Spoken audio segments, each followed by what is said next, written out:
Sanju Verma, extremely serious charges, but everyone is turning around and saying, why talk about it 20 years later? If indeed the UPA was stalling the progress of Gujarat or was, not allowing Vibrant Gujarat Summit to happen, how could it have completed 20 years?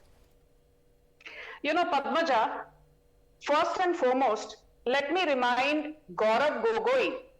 I did not want to politicize this because Gaurav Gogoi's father, Tarun Gogoi, is no more. But Tarun Gogoi ruled Assam as the chief minister for almost 1.5 decades. And Gaurav Gogoi, before saying that the prime minister gets his inputs from WhatsApp University, I would like to ask Gaurav Gogoi, आपके पिताजी तो असम के मुख्यमंत्री थे, 10 सालों से भी ज्यादा, 1.5 दशकों तक.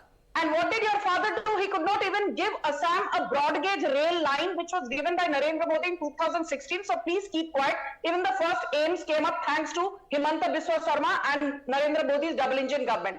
But speaking of Gujarat, which is the topic of discussion, I will start by saying this. This is one of my favorite quotes of Mahatma Gandhi, and it became a blockbuster because Nike used it.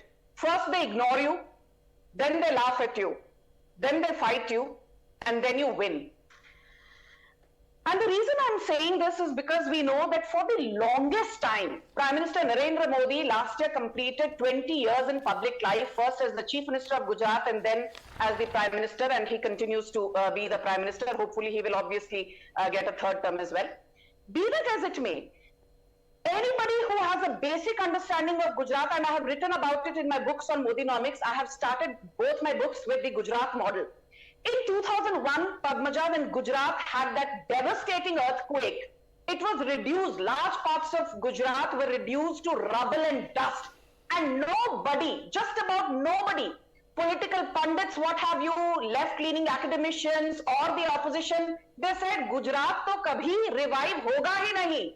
And just two years after the earthquake, Narendra Modi had the audacity, had the political courage of conviction, had the willpower, had the determination to host in 2003 the Vibrant Gujarat Summit for the first time. And as we speak today, given that Vibrant Gujarat Summit has completed 20 years, 2 decades of being in existence, 55 lakh crore worth of investments have come via the Vibrant Gujarat Summit into Gujarat and various parts of India.